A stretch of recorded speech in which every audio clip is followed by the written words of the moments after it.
Te laisseras-tu un jour envahir par la haine, au point de changer toute ta vie pour te venger de quelqu'un?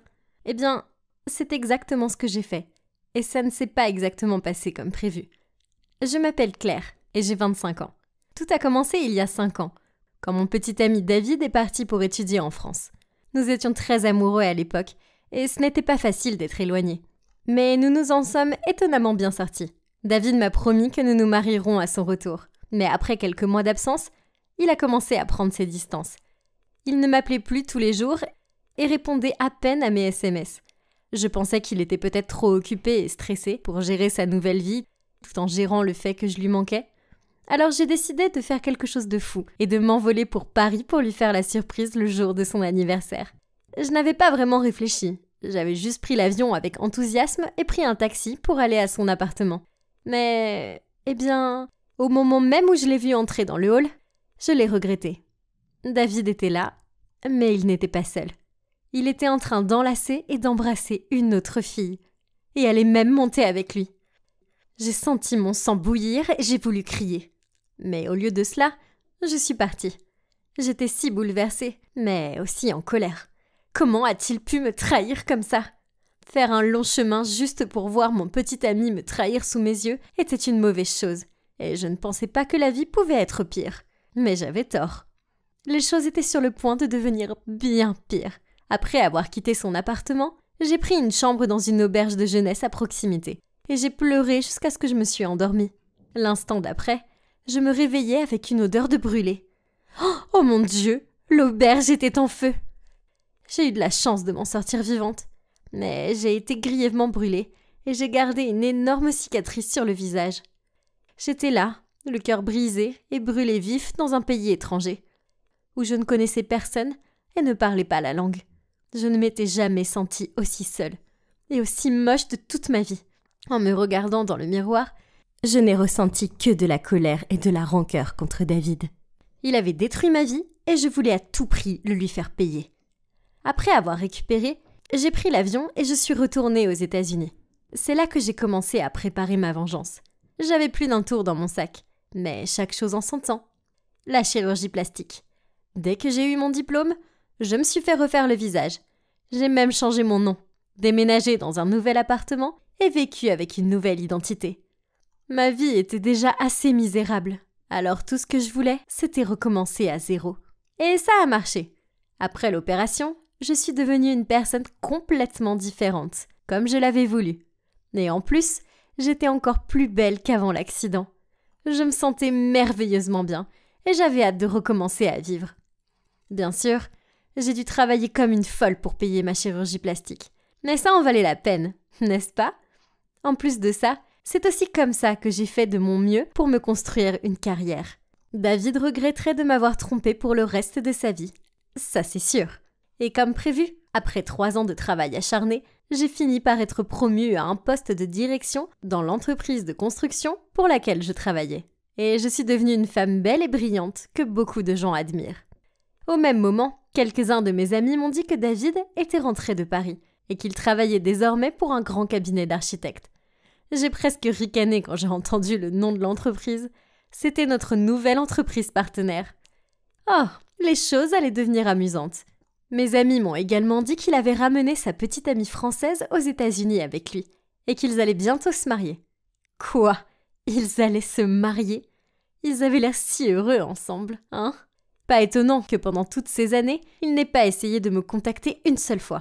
Après l'avoir surpris en train de me tromper, j'ai juste disparu. J'aurais pu être morte, mais il ne semblait pas s'en soucier. Cela m'a poussée à le détester encore plus. C'était hors de question qu'un traître puisse vivre heureux comme ça. Je ne pouvais pas attendre plus longtemps. Il était temps de mettre mon plan en exécution. D'abord, j'ai dit à mon patron que je travaillais sur le projet avec l'entreprise de David. Au moins, comme ça, j'aurais une excuse pour l'approcher. Lors de cette première rencontre, je me suis arrangée pour être aussi belle que possible et j'ai attendu en retenant mon souffle. Bien sûr, David ne m'a pas reconnue. Eh bien, le croiriez-vous?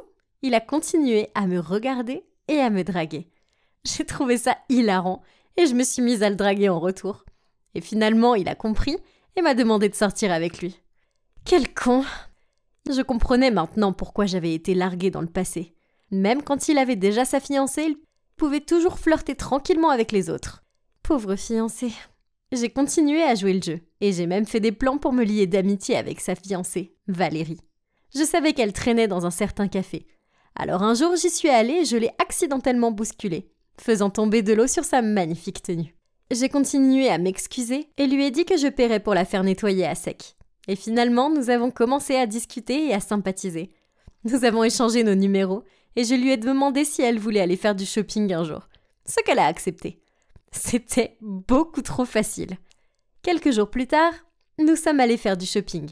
Et il n'a pas fallu longtemps pour qu'elle commence à me confier à quel point elle se sentait seule et qu'à part son petit ami, elle ne connaissait personne ici. Je lui ai souri gentiment et lui ai dit que je serais volontiers sa meilleure amie. Au même moment, David et moi sortions ensemble. J'ai fait semblant de craquer pour lui, même si au fond de moi j'étais furieuse contre lui. Je lui ai même dit que je partagerais avec lui des documents de travail confidentiels, s'il me dorlotait et me traitait comme une princesse. Il semblait totalement amoureux de moi et passait tout son temps libre à m'inviter au restaurant et à m'acheter des cadeaux de valeur. On aurait dit qu'il n'était plus intéressé par Valérie. Évidemment, Valérie est venue me voir et m'a dit qu'elle était très triste parce que le mariage approchait, mais que son fiancé était tout simplement froid et agissait bizarrement. D'un côté, je l'ai réconforté et encouragé. Mais de l'autre, j'ai séduit David et pris la plupart de son argent. Il a même mis mon nom sur le contrat de la maison. Donc techniquement, je possédais son appartement. Vous savez, je voulais que David ressente la douleur d'être trahi par la personne en qui il avait confiance. Un jour, Valérie m'a appelée en larmes et m'a dit qu'elle soupçonnait son petit ami de voir quelqu'un d'autre. Je lui ai demandé quel était le nom de son petit ami et où il travaillait. Et je lui ai dit qu'elle n'avait pas à s'inquiéter, que je l'aiderais à le découvrir. Quelques jours plus tard, j'ai envoyé à Valérie quelques photos de lui en train de la tromper avec moi, mais en cachant évidemment mon visage. Cependant, c'était bien assez de preuves pour la faire souffrir. Puis j'ai dit à Valérie qu'il semblait que son petit ami travaillait avec cette autre fille sur un projet, et que Valérie pourrait se venger en détruisant le projet. De cette façon, il ne pourrait plus travailler avec cette autre fille. Valérie est tombée dans le panneau. C'était fou. Le lendemain, mes collègues m'ont appris que la folle fiancée de David avait détruit la maquette finale du projet des deux entreprises. Elle avait renversé de l'eau sur son ordinateur portable et l'avait jeté par terre, alors que la date limite approchait et qu'il était trop tard pour tout recommencer. Apparemment, son patron était furieux et l'a immédiatement renvoyé. Ce contrat valait des millions de dollars et il venait de tout gâcher. Mais le mérite revient entièrement à Valérie. Elle n'y avait même pas réfléchi. Elle était stupide à ce point. Ah, ça a bien servi David. Finalement, le karma est venu et lui a botté les fesses. Ce soir-là, je suis allée chez eux. David n'avait plus de travail, plus d'argent, et il était sur le point de perdre sa fiancée et sa maison aussi. J'ai frappé à la porte, et quand Valérie a ouvert, elle était choquée de me voir. Mais pas aussi choquée qu'elle allait le devenir. David m'a vue, et on aurait dit qu'il allait s'évanouir. « Surprise !» ai-je dit. « Salut David !»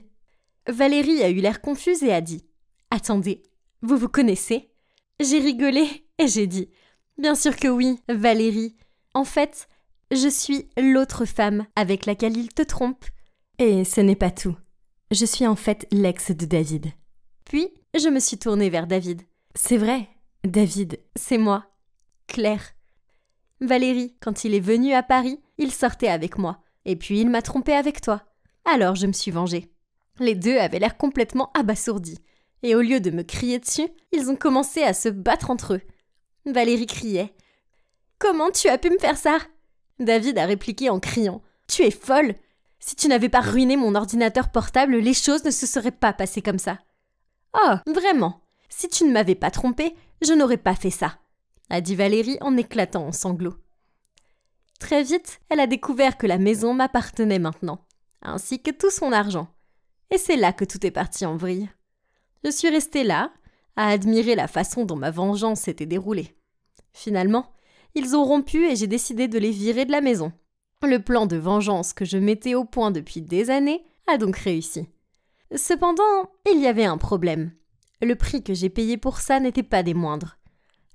Lorsque je suis arrivée au travail, tout le monde chuchotait à mon sujet, disant que le projet sur lequel je travaillais avait été un échec total et que tout cela était dû au fait que j'avais séduit le gars de notre société partenaire, alors même qu'il était sur le point d'épouser sa fiancée.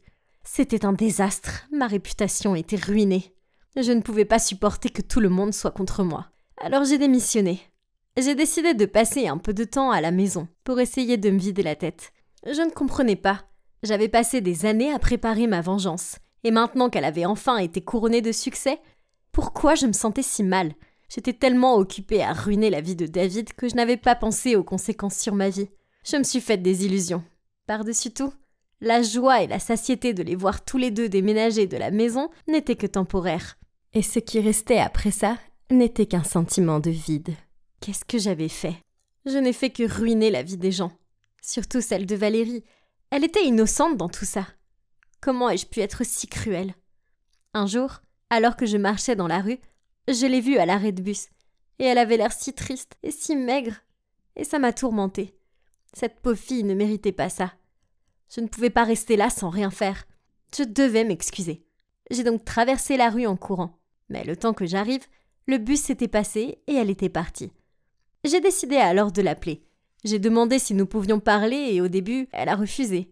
Mais une fois que je lui ai dit que j'étais désolée et que je lui ai dit à quel point je me sentais mal à propos de tout ça, elle a accepté de me rencontrer. Je tenais les clés de son ancienne maison lorsqu'elle s'est avancée vers moi et je les lui ai remises. Elle était surprise, mais j'ai commencé à lui expliquer. « Valérie, je suis vraiment désolée. Je ne voulais pas te faire de mal. C'était juste que David m'a brisé le cœur et pendant des années, je n'ai pensé qu'à détruire sa vie comme il avait détruit la mienne. Je n'avais pas réalisé que tu étais si douce. Et maintenant je vois à quel point j'ai été horrible avec toi. Tu ne mérites rien de tout ça. Tu me faisais confiance et je t'ai complètement trahi. » Au début, Valérie n'a rien dit. Puis elle a commencé à me crier dessus, en disant qu'elle me considérait comme sa meilleure amie et qu'elle se sentait si pitoyable de m'avoir fait confiance. À ce moment, j'ai éclaté en sanglots. J'étais un monstre. À la minute où j'ai commencé à pleurer, quelque chose a changé chez Valérie. Elle m'a pris dans ses bras. Je n'arrivais pas à le croire. Après tout ce que je lui avais fait, elle voulait toujours me réconforter. On était là dans les bras l'une de l'autre, à pleurer. Et oui, finalement, quelque chose de bien était sorti de tout ce chaos. J'avais une amie. Et très vite, cette amie deviendra ma meilleure amie, c'est sûr. Les gars, honnêtement, je ne vous recommande pas de perdre votre temps à vous venger.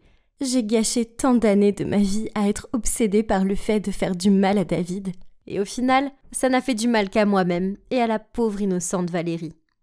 De par ma propre expérience, je veux juste vous dire, soyez toujours une personne mature et vivez pour vous-même, pas pour les autres. Salut, c'est Olivia. De l'extérieur, ma vie semble parfaite. Ma famille est riche, je suis belle et brillante, même mon travail est chic. Mais de l'intérieur, j'ai un défaut de caractère. Je suis colérique, ce qui a failli me faire tout perdre. J'ai toujours été la petite princesse de mon père, ce qui signifie que j'obtiens tout ce que je veux, comme de nouveaux vêtements, une nouvelle voiture et des vacances exotiques. C'est pourquoi les autres filles ont toujours été jalouses de moi. Mais Élise était différente. Elle a réalisé que je valais bien plus que des vêtements de marque et des beaux cheveux brillants. La famille d'Élise vivait près d'ici. Mon père était ami avec le sien, qui est décédé quand elle était petite. Mais comme mon père est un type bien, il a continué à les soutenir. Il a payé les études d'Élise, alors nous étions dans la même école. C'était la seule amie qui pouvait supporter mon tempérament colérique. Je sais, ce n'était pas gentil. Mais c'était difficile de faire face à la jalousie des filles de ma classe moyenne à mon égard, ce qui a donné lieu à quelques incidents. Une fois, alors que je n'étais qu'une élève de primaire, une fillette a osé mettre ma chemise après le sport. Elle a dit que c'était un accident. Oui, c'est ça. Je lui ai crié dessus en disant qu'elle avait étiré et que maintenant, elle m'en devait une nouvelle. Élise a essayé de calmer la situation, mais elle s'est retrouvée au milieu de la dispute, littéralement, car cette fille et moi, on se lançait des insultes à travers Élise. Une autre fois, des enfants se sont assis à ma place à la cantine.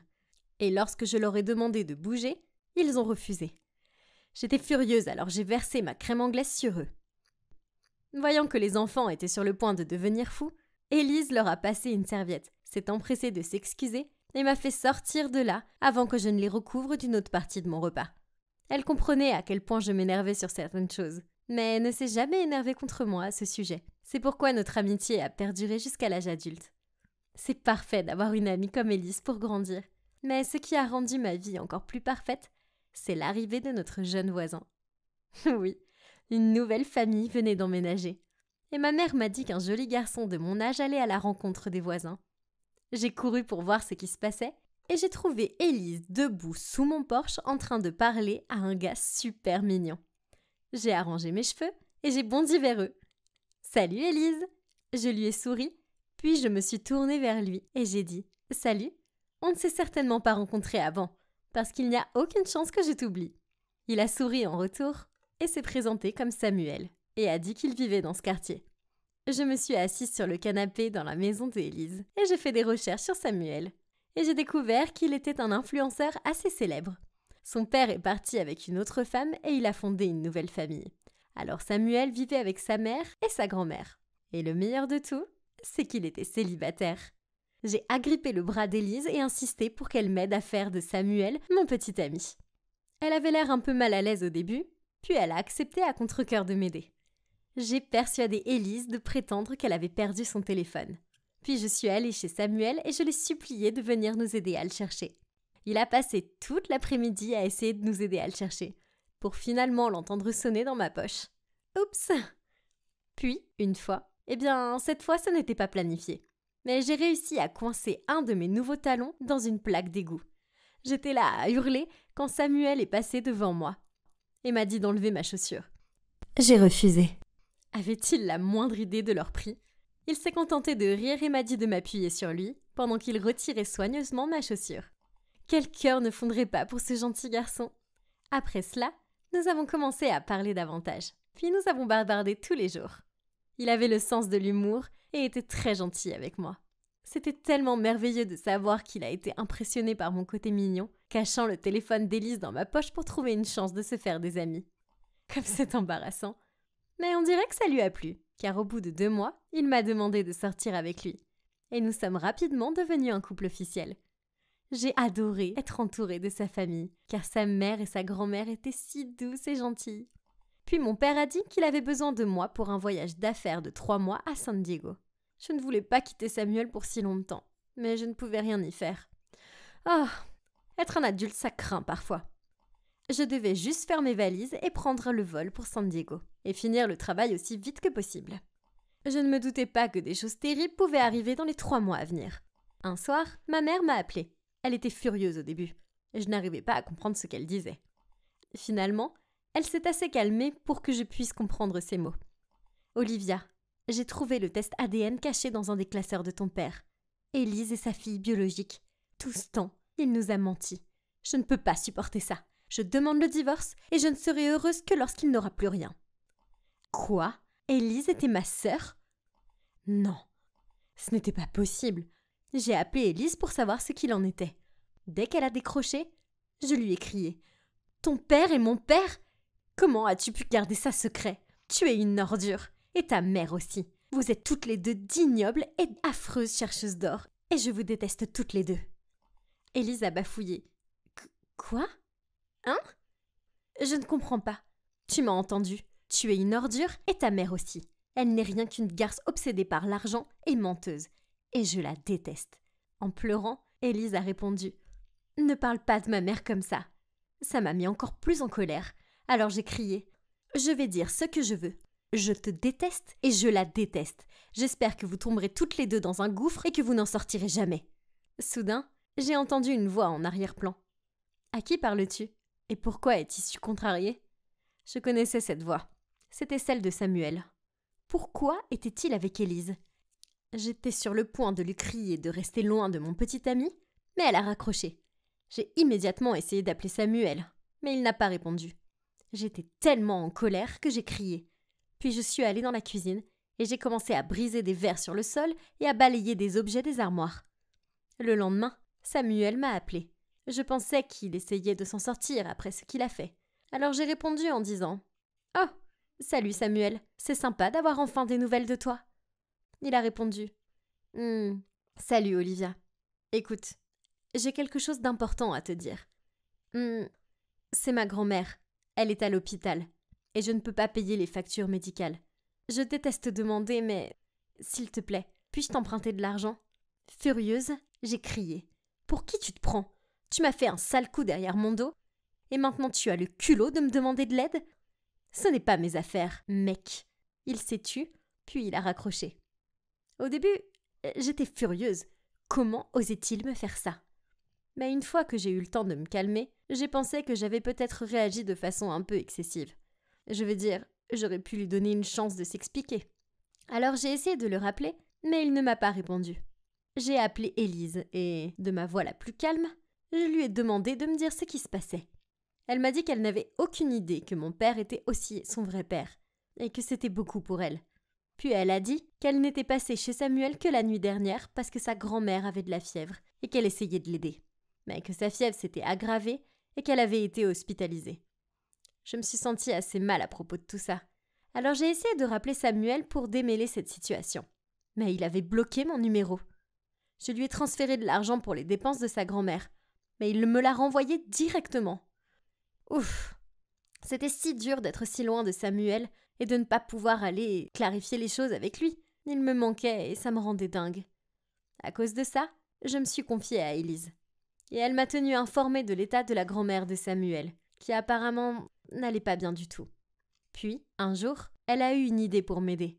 Elle m'a dit d'envoyer de l'argent sur son compte et qu'elle le donnerait à Samuel, en lui disant que ça venait d'elle. Ensuite, quand sa grand-mère irait mieux, elle dirait à Samuel la vérité sur l'origine de l'argent, et il réaliserait sûrement à quel point je tenais à lui et me pardonnerait. Je pensais que c'était une super idée, alors j'ai envoyé l'argent à Élise. Puis, les choses sont devenues bizarres. Elle est devenue super silencieuse, puis a arrêté de me parler complètement. Puis, 2 mois plus tard, par les médias sociaux, j'ai découvert que Samuel se mariait avec Élise. Quoi?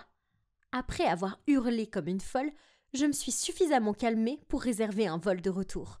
J'ai pris un Uber jusqu'à la maison de Samuel et j'ai frappé à sa porte. Il a répondu. Et en me voyant, il m'a claqué la porte au nez. Je n'allais pas partir avant qu'il me parle, alors je me suis assise sur le pas de sa porte. Ce n'est que lorsqu'il s'est mis à pleuvoir qu'il a fini par ouvrir la porte et m'a dit d'un ton rude. « Ok, tu as 2 minutes. Ensuite, je veux que tu quittes ma propriété pour de bon. Écoute, je sais que tu es en colère et je suis désolée, mais pourquoi tu m'ignores? J'ai essayé de me racheter pour ce que j'ai fait. Je t'ai envoyé l'argent. Je sais, je l'ai renvoyé directement. Tu te souviens? » Il a grogné. « Pas cet argent, celui que Élise t'a donné en te disant qu'il venait d'elle. » Quoi? Cet argent venait d'elle? Pas de toi? Tu es jalouse. Tu as découvert que je l'épousais et tu es là pour ruiner nos vies. Non, non, je ne le suis pas. S'il te plaît, c'était moi. Je voulais t'aider. Je l'ai supplié, mais il n'a rien voulu savoir puis a claqué la porte, encore une fois. Je suis restée là, confuse, alors que ces mots me revenaient. Élise avait menti à Samuel à propos de l'argent. Pourquoi aurait-elle fait ça? Furieuse, je me suis précipitée chez elle et j'allais appuyer sur la sonnette jusqu'à ce qu'elle réponde. Quand la porte s'est ouverte et que j'ai vu Élise sortir avec la mère de Samuel. J'ai sauté hors de vue et j'ai écouté. La mère de Samuel l'a remerciée pour son aide. Elle lui disait qu'elle avait hâte qu'elle devienne sa belle-fille. Quoi? Dès que sa mère est partie, je suis sortie de ma cachette et j'ai confronté Élise. Tu es une menteuse. Élise était surprise de me voir, mais elle a haussé les épaules et elle a dit « Peu importe ». Puis elle s'est dirigée vers sa porte. « C'est mon homme maintenant, pas le tien ». Elle a ajouté en se retournant vers moi. « Traîtresse », lui ai-je crié, en fonçant vers elle. On s'est battu, et il y a eu beaucoup d'arrachages de cheveux. Finalement, Élise a réussi à passer sa porte d'entrée et à m'enfermer dehors. Elle m'a souri à travers la fenêtre, alors je lui ai crié « Élise, attends, tu ne t'en sortiras pas comme ça !» Quelques jours ont passé, et le jour de leur mariage est arrivé. C'était dans un super golf resort chic. J'ai essayé de me faufiler par l'entrée, mais 2 gardes m'ont arrêté. Élise avait dû les avertir à l'avance. J'ai donc dû trouver un autre moyen pour entrer, ce qui impliquait de passer par un petit trou dans la haie. Une robe moulante n'était pas mon meilleur choix. J'avais des brindilles dans les cheveux et des taches d'herbe partout sur moi. Malgré tout, essoufflée, je me suis présentée dans l'allée et j'ai brandi les preuves des relevés bancaires et des messages entre moi et Élise au visage de Samuel. Et j'ai crié « Regarde, c'est la seule preuve dont tu as besoin pour démontrer que j'ai envoyé l'argent à Élise pour aider ta grand-mère et que c'est une sale menteuse. » Samuel avait l'air choqué, mais il a pris la preuve. Non, elle invente tout. Élise a écarquillé les yeux en essayant d'arracher la preuve des mains de Samuel. Voyant sa réaction, il a lu à retirer et à regarder. Et son visage s'est assombri lorsqu'il a découvert la vérité. « Comment as-tu pu me mentir à ce sujet ?» Il l'a fixé. « Tu m'as dit qu'Olivia avait coupé tout contact avec toi. » Élise, les yeux pleins de larmes, m'a regardée et m'a dit « Tu as tout, les beaux vêtements, le style de vie somptueux, et pourtant tu agis comme un enfant mal élevé. J'en avais assez de me cacher dans ton ombre et de te défendre pour tous tes accès de gaminerie. J'ai aimé Samuel dès le début. Mais non, il fallait que tu l'aies. » Samuel lui a dit en serrant les dents. « C'est terminé, Élise. Je ne veux plus jamais te voir. » Après cela, elle s'est précipitée dans l'allée dans une frénésie de tissu blanc et de larmes. Bon sang, c'est ce qui s'appelle partir en grande pompe. C'était il y a 3 mois, et beaucoup de choses ont changé depuis. Mon père a finalement réussi à persuader maman de lui pardonner, bien qu'il ait dû lui acheter une nouvelle voiture et l'emmener pour des vacances sur une île pendant 1 mois. Elle a aussi insisté sur le fait qu'elle ne voulait plus jamais voir Élise ou sa mère. Alors papa s'est arrangé pour qu'il déménage dans une autre ville. Ça m'arrangeait, car je ne voulais plus jamais revoir Élise non plus. Je sais que j'ai un sale caractère et que je réagis parfois de façon excessive, mais je croyais honnêtement que Élise était mon amie. Ça m'a fait mal de savoir qu'elle ne se souciait pas du tout de moi. Elle voulait juste ma vie. En ce qui concerne Samuel et moi, nous sommes à nouveau ensemble, et il est hors de question que je le perde à nouveau à cause de mon tempérament. Tout cela aurait pu être évité si je n'avais pas laissé ma colère m'aveugler. J'aurais dû lui faire confiance dès le début et l'écouter. Maintenant, si je sens la colère envahir mes pensées, je vais d'abord arpenter la cour pour me calmer. J'ai peut-être l'air d'une folle, mais ça marche à merveille. Dans toutes les histoires de lycéens, il y a toujours une fille superbe qui fait faire des choses stupides aux garçons pour essayer de les séduire, non ? Eh bien moi, mon histoire est à peu près la même, sauf que j'étais en compétition avec un chien. Ouais, vous m'avez bien entendu, alors c'est parti. Je m'appelle Lucas, j'ai 17 ans, et Clara est la fille que je poursuivais. Je me souviens de la première fois que je l'ai aperçue. C'était pendant un match de football à l'école, et elle était l'une des pom-pom girls. Ses cheveux blonds et ondulés et ses yeux bleus brillants m'ont rendu fou et je ne pouvais plus détacher mes yeux d'elle. En d'autres termes, j'ai eu le coup de foudre. C'est alors que j'ai commencé mon plan de drague. J'ai payé 10 $ à mon ami pour connaître son adresse et son plat préféré. Un vrai traqueur, n'est-ce pas ? Ah, ce n'était que le début. Une fois que j'ai eu son adresse, je me suis pointé chez elle avec un gâteau au fromage et aux fraises, accompagné d'une lettre d'amour. J'ai jeté un coup d'œil par-dessus la clôture et j'allais poser le gâteau sur le pas de la porte, sonner à la porte et m'enfuir. Mais alors que je me dirigeais vers la porte, un chien est apparu et a sauté sur moi. J'ai paniqué et j'ai essayé de m'enfuir, mais au lieu de cela, j'ai atterri sur le sol. Et bien sûr, le gâteau a atterri juste à côté de moi et la lettre s'est envolée. Quel désastre! En plus, ce satané chien n'arrêtait pas de mordre mon pantalon, pendant que je criais comme un petit enfant. Et devinez qui est apparu à ce moment-là? Nul autre que Clara. Remarquant le gâteau et la lettre à son nom dessus, elle m'a souri, m'a aidé à me relever, et m'a dit qu'elle avait une trousse de premiers soins à l'intérieur. Elle a dit que son chien Max devient tout simplement content lorsqu'il voyait de nouvelles personnes. Puis elle a continué à s'excuser. Mais je lui ai dit que ce n'était pas grave. Pour être honnête, je tomberais comme cela tous les jours si cela me permettait d'être aidé par Clara. Après cela, nous avons commencé à nous envoyer des textos, bien que la plupart du temps, elle m'envoyait des photos de Max. Finalement, après quelques mois de textos, j'ai eu le courage de lui proposer un vrai rencard, et c'était génial. Après l'avoir déposé devant sa porte, j'ai décidé que c'était le moment d'avouer mes sentiments, et je lui ai demandé d'être ma petite amie. Je tremblais tellement que j'ai presque oublié de respirer. Mais heureusement, elle m'a dit qu'elle m'aimait bien aussi. Puis soudain, elle m'a attrapé et a déposé un gros baiser sur ma joue. Alors je l'ai prise dans mes bras et j'ai décidé d'y aller pour un vrai baiser sur ses lèvres. Mais sorti de nulle part, Max est apparu et m'a sauté dessus. Et je suis tombé à plat sur le visage. Pas de nouveau! Et cette fois, j'étais furieux. Je me suis redressé et j'étais sur le point de perdre la raison. Mais j'ai remarqué que Clara riait. « Max a l'air de t'aimer !» a-t-elle plaisanté. Il me rendait complètement dingue. Mais en voyant à quel point elle était heureuse, ma colère s'est dissipée. J'étais sur le point de me lever et de me lancer pour un nouveau baiser. Mais Max continuait à attirer Clara à l'intérieur. Elle n'avait pas d'autre choix que de le suivre. Et je suis resté tout seul. Mec, c'était quoi le problème de ce chien? Après cette nuit-là, j'ai renoncé d'aller chez Clara quand on se voyait. Je lui ai même dit que je pensais que son chien me détestait. Et elle a trouvé ça très drôle. Elle a ensuite dit qu'il était simplement protecteur, puis elle a raconté pourquoi il l'avait adopté. Donc, quand j'avais 8 ans, mon meilleur ami vivait à côté. Il s'appelait Martin, et Max était son animal de compagnie. Nous étions tous les trois très proches, mais un jour, les parents de Martin ont divorcé, et Martin est parti au Canada avec son père. Alors il a laissé Max avec moi. Cela fait 9 ans que nous ne nous sommes pas revus. Une pensée a traversé mon esprit. Peut-être que Max me détestait parce qu'il pensait que Clara était la petite amie de Martin. Mais non, ce n'est qu'un chien, non? Et les ennuis étaient loin d'être finis. La soirée du bal est arrivée, et Clara était si contente. J'ai fait en sorte d'arriver tôt chez elle et de l'attendre pendant qu'elle se coiffait et se préparait. Je lui ai dit que j'attendrais dehors. Mais elle a insisté pour que j'entre. Je redoutais de voir Max, mais bien sûr, il était là, à m'attendre près du canapé avec un sourire en coin. Je veux dire, allez, depuis quand les chiens sourient-ils? Je suis resté sur mes nerfs aussi à le regarder, et après que Clara soit remontée à l'étage, il est venu vers moi avec une photo dans la bouche. C'était Clara assise à côté d'un garçon, et Max était là aussi. De toute évidence, c'était Martin sur la photo, et ils avaient l'air si heureux ensemble. Pourquoi Max me montrait-il ça? J'ai regardé Max droit dans les yeux et lui ai dit « Écoute Max, Martin et Clara ne sont pas ensemble. Clara est ma petite amie, alors laisse-nous tranquilles, ok ?» Max a continué de me fixer, puis il est reparti. C'était clair que j'avais perdu la tête. J'étais en train de menacer un chien. Ah! Après un moment, Clara est descendue et nous étions sur le point de partir. Mais je n'arrivais pas à trouver mes chaussures. Après 30 minutes de recherche, nous les trouvions toujours pas. Et Clara était très en colère contre moi. Elle a couru à l'étage et s'est enfermée dans sa chambre. Je ne savais pas quoi faire, alors je me suis levé pour partir pieds nus. Quand je suis sorti, j'ai remarqué que Max souriait à nouveau. Mais je n'étais pas d'humeur à m'intéresser à lui. Soudain, j'ai entendu des bruits de pas derrière moi. Je me suis retourné et c'était Max avec mes chaussures dans sa bouche. Il les a laissées à mes pieds et s'est enfui. Je n'arrivais pas à le croire. Ce stupide chien a volé mes chaussures et a ruiné notre soirée.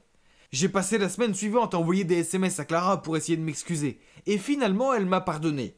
Mais je détestais toujours autant Max. Il faisait de ma vie un véritable cauchemar. Pendant l'été, Clara est allée à Chicago avec ses parents pour rendre visite à sa tante. Et elle m'a demandé de garder Max pendant 2 semaines. Mais quoi, tu te moques de moi? Je n'avais pas d'autre choix que d'accepter. Si je disais non, je risquais de perdre Clara. Donc je suis allé le chercher. Je l'ai vu se tenir là, nous sourions à nouveau. On aurait dit qu'il disait « Ohé Lucas, es-tu prêt pour 2 semaines en enfer avec moi ?»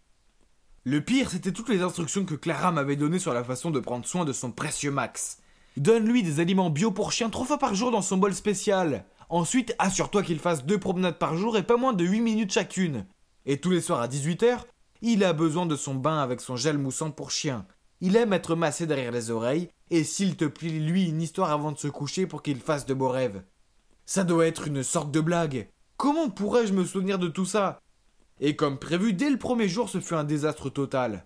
C'était les vacances d'été, donc je n'allais pas me coucher tôt. En fait, je jouais à des jeux vidéo avec mes amis toute la nuit. Donc je n'ai jamais réussi à me réveiller à 6h du matin pour le nourrir. Et il ne mourrait certainement pas s'il sautait un repas, non? Mais bon, il ne m'a pas laissé beaucoup de choix. Il a sauté sur mon lit à 6h30 du matin en me léchant au visage et en réclamant sa nourriture. Une autre fois, je devais aller chez un ami. Donc évidemment, je ne pouvais pas l'emmener avec moi. Alors avant de partir, j'ai dit « Hey Max, sois un bon garçon, je reviens vite !» Puis j'ai souri et j'ai verrouillé la porte. Max a commencé à aboyer et je savais donc qu'il était en colère. Eh bien, ça lui a servi de leçon. Cependant, quand je suis rentré à la maison ce soir-là, j'ai découvert qu'il avait fait pipi sur tous mes vêtements et sali toute ma chambre. Il avait clairement fait ça pour se venger et j'étais furieux. J'ai commencé à lui crier dessus pendant que je nettoyais le désordre. Et c'est là que j'ai réalisé que je devais l'emmener partout avec moi. Même si c'était super agaçant, j'ai commencé à comprendre pourquoi Clara l'aimait. Il était intelligent, affectueux, et je suppose que c'était plutôt agréable d'avoir de la compagnie. Quand je regardais des films seul, il venait s'allonger sur mes genoux. Quand je jouais à des jeux vidéo, je pouvais lui demander de m'apporter des snacks. Et une fois, je suis allé aux toilettes et j'ai réalisé que le rouleau de papier toilette était fini. Et j'ai crié « Max, s'il te plaît, peux-tu m'apporter un nouveau rouleau de PQ ?» Et il m'en a vraiment rapporté un. Quelques jours plus tard, nous nous promenions dans le parc, quand j'ai vu des garçons jouer au basket. Je voulais absolument les rejoindre. Alors j'ai dit à Max de m'attendre, mais après le match, il n'était plus là. J'ai paniqué et je l'ai recherché désespérément dans tout le parc, mais c'était sans espoir. Clara ne me le pardonnerait jamais si je perdais son précieux Max. Alors le lendemain, j'ai collé des affiches en espérant que quelqu'un les retrouvait. Et bien heureusement pour moi, quelqu'un m'a appelé pour me dire qu'il l'avait trouvé. Je suis immédiatement allé le récupérer et j'ai attendu devant l'adresse qu'il m'avait donnée, qui était dans une partie un peu louche de la ville. Pendant que j'attendais, 2 hommes vêtus de noir se sont approchés de moi. Ils avaient l'air louches et j'ai essayé de m'écarter, mais l'un d'eux m'a attrapé le bras et m'a dit « Donne-nous ton argent sinon tu risques d'être blessé ». J'ai commencé à me débattre et à essayer de m'éloigner, mais cela les a rendus encore plus furieux. J'ai paniqué quand soudain j'ai entendu des aboiements familiers. Max! Il s'est précipité vers nous et a commencé à mordre les vêtements des voleurs, les éloignant de moi. J'étais tellement soulagé et après un moment les voleurs se sont enfuis terrifiés. J'ai donné à Max le plus gros câlin et il a remué la queue ravi. Puis une femme avec un chien est revenue vers nous. Il s'est avéré que c'était la personne qui m'avait appelé. Elle promenait sa chienne Penny dans le parc lorsque Max a commencé à les suivre. Et ne voulait pas laisser Penny tranquille. Il a eu le coup de foudre pour elle. La propriétaire de Penny ne savait pas quoi faire et elle a ramené Max chez elle. Finalement, elle a vu les affiches et c'est là qu'elle m'a contacté. Ah, donc Max était pire que moi à poursuivre une jolie fille. Comme c'est drôle. Comme nous sommes arrivés à la maison, j'ai encore remercié Max de m'avoir sauvé, puis j'ai dit « Tu sais que Martin ne vit plus ici, n'est-ce pas ? Il est au Canada, ce qui est très loin. Mais écoute, j'aime tellement Clara, et je sais que toi aussi. Alors on va s'occuper d'elle ensemble, d'accord ?» Il n'arrêtait pas de me fixer comme s'il attendait quelque chose de plus. Alors j'ai dit « Oh, oui, si tu acceptes, je te promenais de t'emmener chez Penny pour lui rendre visite, ça marche ?» J'ai tendu ma main pour lui serrer la sienne, et il a carrément mis sa patte dans ma main. Ok, marché conclu. Quelques jours plus tard, Clara est revenue chercher Max. Et quand j'ai raconté à Clara tout ce qui s'était passé, elle a éclaté de rire. Après cela, notre relation s'est encore améliorée et nous avons commencé à sortir davantage avec Max. Bien que chaque fois que je voulais l'embrasser, je disais toujours à Max « Hé mon frère, regarde ailleurs !» Et il n'a plus jamais essayé de s'y mêler. Max et moi sommes en bons termes maintenant. Et il est aussi amoureux de Penny que je le suis de Clara. Et c'est bien vrai ce qu'on dit, les garçons se déchaînent pour les jolies filles. Vous êtes-vous déjà demandé ce que serait la vie d'un parent? Et si vous deveniez soudainement un parent? Et que votre parent devenait un adolescent? Eh bien, ça m'est arrivé, et je suis venue ici pour vous raconter. Bonjour à tous, je m'appelle Evan et j'ai 17 ans. Mais ne vous laissez pas tromper par mon nom, car ce Evan est sorti tout droit de l'enfer. Je suppose que je n'ai jamais été un enfant facile. Quand j'étais plus jeune, j'avais beaucoup de crises de colère. Une fois, quand j'avais 8 ans, un garçon a pris le crayon vert que je voulais, alors je lui ai arraché et je l'ai cassé en 2. Il a fondu en larmes et la maîtresse s'en est mêlée et a essayé de m'envoyer dans le coin. Alors je lui ai crié dessus et je lui ai même fait quelques bleus. La maîtresse a convoqué mes parents et leur a dit que c'était la dernière chance et que j'étais expulsée. Quand ils sont venus me chercher, mon père a juste soupiré et est resté silencieux. Mais ma mère m'a crié dessus. « J'espère que tu es contente maintenant, Evan. Tu as fait honte à notre famille. Et maintenant, nous devons trouver une autre école qui accepte de te prendre. » Maintenant, 9 ans plus tard, la relation entre maman et moi est pire que jamais. On ne se met jamais d'accord sur quoi que ce soit. Pour être honnête, nous sommes comme des étrangères. Elle n'a absolument aucune idée de ce que c'est que d'être une adolescente. Et ses règles super strictes sont ridicules, telles que pas de petite amie avant mes 18 ans, pas de fête, pas d'alcool, interdit de rester dehors après 20h30, pas de nourriture malsaine. Non, non, non, non, non. Elle était une telle rabat-joie. Bon sang, qui était-elle pour essayer de me contrôler comme ça? Avec mon caractère, j'ai essayé de trouver un moyen de contourner ces règles stupides. J'ai fait croire que je faisais une soirée pyjama entre filles chez mon amie Clara. Puis, j'ai fini par aller à une fête. J'ai dit que j'étais à un club après l'école, alors qu'en fait, j'étais à un rencard avec un garçon. Et j'ai jeté à la poubelle le lunch sain qu'elle m'avait préparé et j'ai commandé un hamburger gras avec des frites au fromage à la place. Je détestais le fait que maman ruine ma vie avec toutes ces règles stupides. Et elle détestait le fait que je ne la respecte pas assez pour suivre ces règles stupides. À cause de ça, on se disputait. Beaucoup. Et mon petit frère John et mon père se retrouvaient souvent coincés au milieu. Je suppose qu'ils ne supportaient pas l'atmosphère glaciale qui régnait entre nous. Alors ils ont fini par organiser eux-mêmes une sortie en famille. Et ça n'allait certainement rien arranger. Rien. Ces règles nous suivaient toujours au parc. Et elles m'avaient même empêché de parler à ce gars vraiment mignon. Et m'avaient crié d'aller m'occuper de John. Oh, je n'étais pas ici pour être une bonne. Quand on est rentré à la maison, elle a insisté pour que je l'aide à préparer le dîner. Alors j'ai servi une bière à papa. Et quand j'ai pensé que maman ne regardait pas, j'ai bu le reste de la canette. Soudain, ma mère a crié. « Qu'est-ce que tu crois faire? Tu es trop jeune pour boire. » Ah, j'ai juste roulé des yeux et dit « Quoi ? C'était juste une toute petite gorgée. Arrête d'être si rigide. Sinon, tu vas devenir un vieux pruneau tout ridé. » Puis j'ai jeté la canette par terre et je suis partie. Elle m'a jeté un regard féroce, mais je m'en fichais. Comment pouvait-elle être aussi sérieuse ? Ainsi, lorsque nous étions tous assis autour de la table pour dîner, je pouvais sentir la tension entre maman et moi.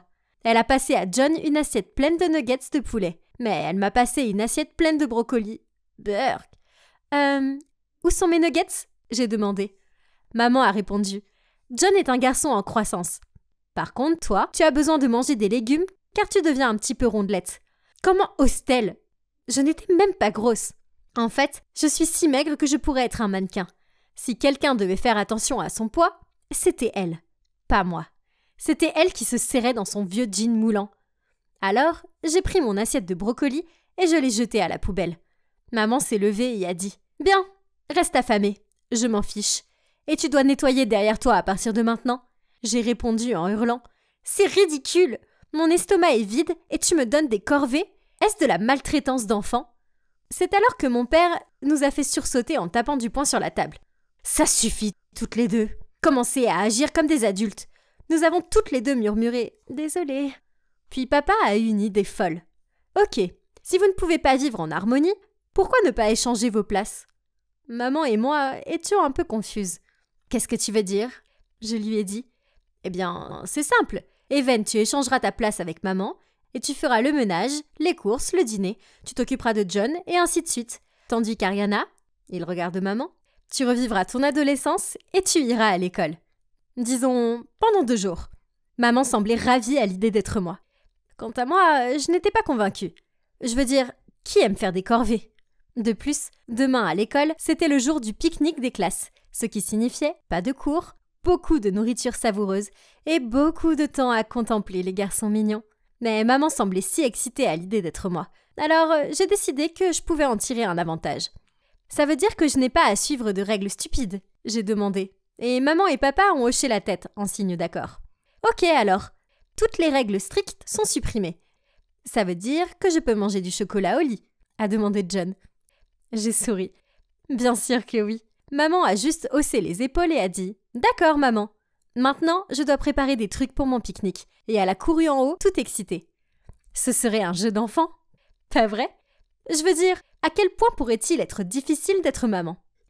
Le lendemain matin, John m'a réveillée très tôt et a insisté pour que je lui fasse le petit déjeuner. Pendant que je versais des céréales dans un bol pour lui, maman est apparue. Elle portait son chapeau à l'envers. Bon sang, quelqu'un devait vraiment lui dire que ce n'était plus les années 90. « Amuse-toi bien, Ariana !» Je lui ai fait un clin d'œil. « Toi aussi, maman !» Elle m'a fait un clin d'œil en retour. Je l'ai regardée par la fenêtre alors qu'elle montait dans le bus scolaire. Et elle s'est tournée vers moi et a fait le signe de la paix. Bon sang, est-ce qu'elle pourrait être encore moins cool ? Peu importe, elle pouvait être aussi ridicule qu'elle le voulait. Je m'en fichais, puisque j'avais la journée entière à la maison.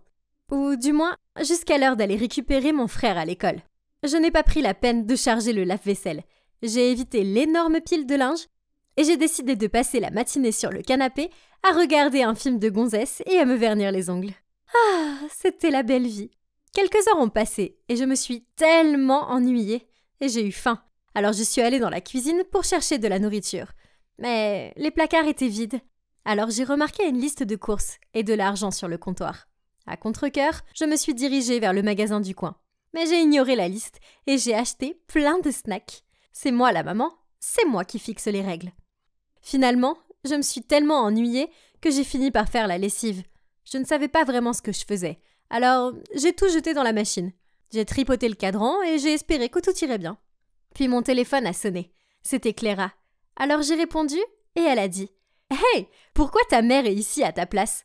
Je lui ai parlé de l'échange et je lui ai demandé ce que ma mère faisait.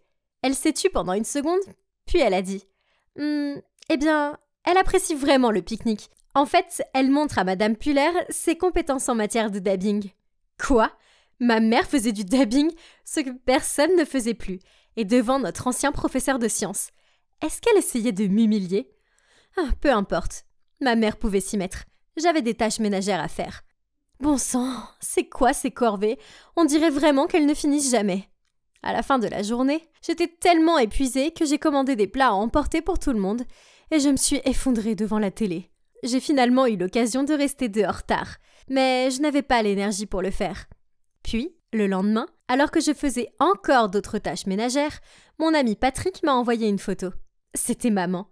Elle portait une tenue de pom-pom girl qui laissait apparaître son ventre. Quoi ? Elle était juste à un match de foot décontracté. Personne ne s'habille pour ça. Puis, Patrick m'a envoyé une autre photo, sur laquelle maman tripotait ses cheveux et touchait l'épaule d'un sportif. Oh mon Dieu! Essayait-elle de le draguer? Peu importe, je n'avais pas le temps pour ça. Je devais aller chercher John à l'école, puis aller à l'épicerie pour acheter des provisions pour le dîner. En arrivant à la maison, nous avons trouvé maman écroulée sur le canapé, entourée d'emballages et de canettes vides. En me voyant, elle a dit « Oh, tu es de retour ?» J'ai dit à John d'aller dans sa chambre, puis j'ai foncé vers maman et lui ai dit « C'est quoi tout ce bazar? Nettoie tout ça. » Elle m'a juste souri. « Non, tu ne nettoies jamais. Alors pourquoi devrais-je le faire? Après tout, nous avons échangé nos rôles, tu te souviens ?» Elle a fini sa bière, puis a rôté bruyamment avant de jeter la canette à mes pieds et de s'en aller. C'était tellement agaçant. J'avais déjà rangé le salon une fois aujourd'hui, et maintenant, je devais le faire à nouveau. Ma mère était si injuste. Puis, lorsque j'ai enfin réussi à prendre 5 minutes pour me détendre, avec un chocolat chaud, des bruits sourds sont venus de l'étage. C'était sa musique. Elle était si forte qu'elle faisait trembler le plafond. Bon sang, elle était si désagréable. Et puis soudain, j'ai réalisé que c'était comme ça que j'agissais. Maman était juste moi. Donc, ok, je suppose que j'étais un peu dure parfois. Je suppose qu'être maman n'était pas aussi facile que ça en avait l'air. J'ai donc décidé de me racheter en préparant un délicieux dîner. Mais il y avait un problème, je ne sais pas cuisiner. En fait, la dernière fois que j'ai essayé de cuisiner, j'ai mis le feu au poêle et à la casserole. Donc, par mesure de sécurité, j'ai demandé à Clara et Patrick de m'aider. Ils avaient pris des cours de cuisine, donc ils savaient ce qu'il fallait faire. Nous avons fait un festin de côtes barbecue, de hamburgers, de pain de maïs, de salade, de punch au raisin et, pour le dessert, un fondant au chocolat et une tarte aux myrtilles. Je vous jure qu'ils avaient l'air si bons que j'avais envie de baver dessus. Maman est descendue en mâchant son chewing-gum et en faisant défiler son téléphone. Puis elle a regardé la nourriture et a bégayé. Comment as-tu fait tout ça? Même moi, je ne pourrais pas faire autant de plats. J'ai haussé les épaules et j'ai dit « J'ai eu un peu d'aide de mes amis, c'est tout. » Puis, je me suis arrêtée devant maman et j'ai dit « Je suis désolée d'avoir été une mauvaise fille. Je sais que tu fais beaucoup pour moi et je te promets que je serai meilleure à partir de maintenant. » Maman a commencé à pleurer et a dit « Je suis désolée aussi. Je sais que ce n'est pas facile d'avoir ton âge. Je n'arrive pas à suivre les tendances. Je croyais que le dabbing était populaire. Quoi qu'il en soit, à partir de maintenant, je serai juste envers toi et nous nous amuserons ensemble. » Après ça, on s'est fait un câlin. Puis mon père s'est levé et a dit « Bien, maintenant, quelqu'un veut échanger sa place avec moi ?» John a immédiatement levé la main et tout le monde a pu voir ses yeux s'illuminer. Aussitôt, nous avons tous éclaté de rire en pensant qu'un jour, John ira au travail et parlera de dinosaures aux réunions, tandis que mon père construira un château en Lego pour la petite amie de John à la maternelle. Ma famille est maintenant plus heureuse que jamais.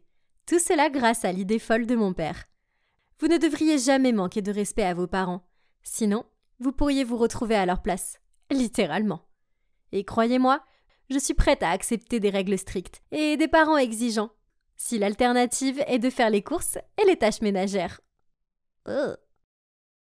Parfois, dans la vie, nous faisons des choses dont nous ne sommes pas fiers. Mais honnêtement, si je devais revenir en arrière et tout recommencer, je ne changerais rien.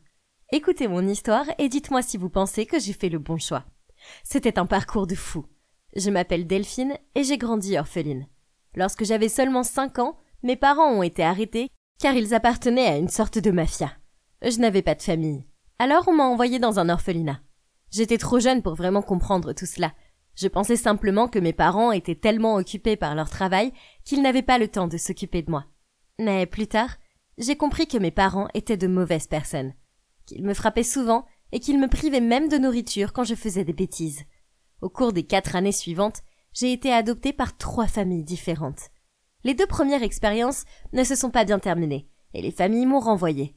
Mais la troisième famille était vraiment gentille. Malheureusement, la chance n'était pas de notre côté. On a eu un accident de voiture. J'ai eu la chance de survivre, mais mes parents adoptifs n'ont pas survécu. J'étais dévastée, et on m'a renvoyée à l'orphelinat. Je ne comprenais pas pourquoi j'étais si malchanceuse. J'avais vraiment l'impression que l'univers me punissait. Les années ont passé, et aucune autre famille ne m'a adoptée. Alors dès que j'ai eu 18 ans, je suis partie, et j'ai décidé de recommencer ma vie toute seule. Mais ce n'était pas facile. Je n'avais pas eu de véritable éducation, et je n'arrivais pas à trouver un travail décent. J'ai fait beaucoup de boulot au hasard, comme livreuse de pizza, distribuer des prospectus dans la rue, et travailler un peu dans un supermarché. Mais l'argent n'était jamais suffisant. Je détestais l'admettre, mais il m'arrivait de voler des provisions au travail. Cependant, une fois, je me suis faite prendre, et bien sûr ils m'ont virée. Ça craint. Comment pourrais-je tenir jusqu'à demain avec 2 $ dans mon portefeuille maintenant? J'ai dit à mon collègue Alice à quel point ma vie serait misérable sans ce travail. Puis Alice m'a souri et m'a dit qu'elle connaissait un autre moyen de gagner de l'argent. Elle m'a dit que ça se reproduirait une seule fois et que ce serait risqué, mais que l'argent serait suffisant pour me faire vivre pendant des années. J'étais impatiente d'en savoir plus. Mais vous ne croirez pas ce que c'était. Le travail consistait à kidnapper la fille d'une riche famille et à demander une rançon. Alice a dit que tout ce que j'avais à faire était de m'occuper de l'enfant pendant quelques jours dans un entrepôt abandonné. Et quand les parents auraient payé la rançon, ils renverraient l'enfant et je serais libre de partir avec tout mon argent. Je veux dire, ça avait l'air facile, non? Ce n'est pas comme si je l'avais kidnappée. Je prenais juste soin d'elle pendant quelques jours. C'était plus comme une babysitter. Donc, rien ne pouvait mal tourner, pas vrai? La petite fille s'appelait Louise et elle avait juste 2 ans. Ses parents, Monsieur et Madame Taylor, étaient connus et ils étaient très riches. Le plan était en fait très simple. Tous les dimanches, sa nounou l'emmenait au parc et c'est là qu'elle devait être kidnappée. Vous vous demandez probablement si ça a bien tourné. Eh bien, je ne suis pas en prison en ce moment, alors voilà. J'attendais dans l'entrepôt et ils ont amené Louise. Maintenant, tout ce que nous avions à faire était d'attendre. L'entrepôt était assez miteux, mais il y avait de quoi survivre. Au début, Louise a beaucoup pleuré et je n'arrivais pas à la calmer. J'ai essayé de lui faire écouter Baby Shark sur YouTube. Écoutez-le ou pas, ça a marché et elle a arrêté immédiatement. Dans la nuit, Alice a appelé pour dire que les parents de Louise refusaient de payer et que la police était impliquée. Oh mon Dieu! Et maintenant quoi? Ils ne pouvaient pas me laisser ici avec cette gamine. La seule option à laquelle Alice a pensé était que Louise et moi nous cachions dans la ferme de ses grands-parents pendant quelques années. Puis, quand l'affaire se serait calmée et que tout le monde l'aurait oubliée, nous pourrions laisser Louise devant un poste de police. C'était de la folie! Mais quel choix avais-je? Le visage de Louise figurait maintenant sur tous les journaux et les pages web, sans parler du fait que je ne savais rien de l'éducation d'un enfant. Quel désastre! Mais hé, au moins j'aurais pu déménager dans une ferme. Donc, le lendemain matin, le cousin d'Alice, qui transporte les légumes de la ferme à la ville, est venu nous chercher et nous a conduits en toute sécurité à la ferme. C'était parfait, parce que les grands-parents d'Alice n'avaient pas de télévision ni d'internet.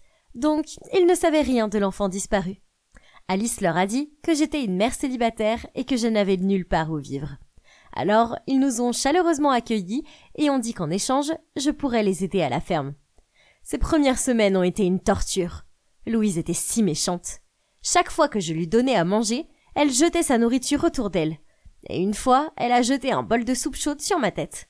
Après ça, j'ai été tentée de la laisser crever de faim. Je ne pouvais pas la supporter. Pour être honnête, je la détestais. Je regrettais tellement de m'être impliquée dans cette histoire à chaque fois que je voyais son visage. Mais un soir, elle était allongée sur le lit à côté de moi et j'étais impressionnée. Je suis allée la réveiller pour la descendre pour la dîner et elle était brûlante. J'ai commencé à paniquer. J'ai cherché un thermomètre et sa température était de 39 degrés. Je devais faire baisser sa fièvre. J'ai demandé aux grands-parents d'Alice de m'aider à acheter des médicaments pour elle. Je paniquais sérieusement, car elle tremblait maintenant. Je l'ai prise dans mes bras et j'ai réalisé que j'allais protéger cette petite fille quoi qu'il arrive. Elle avait l'air si innocente et j'ai senti mon cœur s'ouvrir à elle.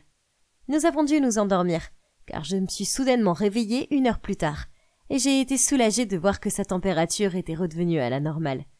Après cela, je me suis sentie plus proche de Louise. Et honnêtement, elle était plutôt mignonne. Bientôt, je cousais ses petites robes et je cuisinais ses plats préférés. Nous avions en fait beaucoup de choses en commun. On aimait toutes les deux les macaronis au fromage. On détestait les carottes et on était accros au chocolat. Très vite, une année s'est écoulée et Louise a commencé à parler. Et puis, elle a commencé à chanter. Et oh les gars, elle est la chose la plus adorable qui soit.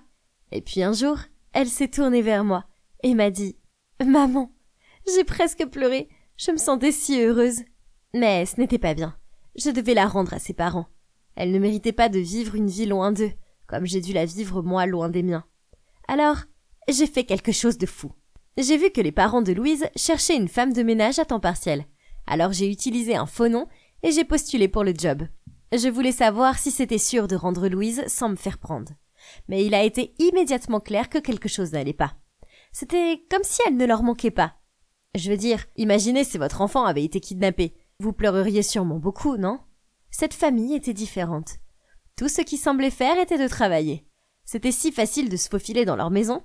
Ils partaient au travail à 9h tous les matins et ne revenaient qu'à 19h. La chose dont je devais me méfier était Madame Roberts, la gouvernante.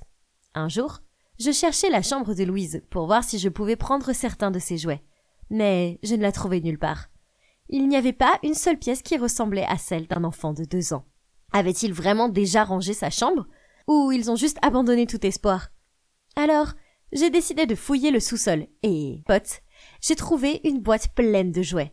Mais ce n'était pas la seule chose qui s'y trouvait. Il y avait aussi une photo froissée. Curieux, je l'ai dépliée et j'ai vu une petite fille sur la photo.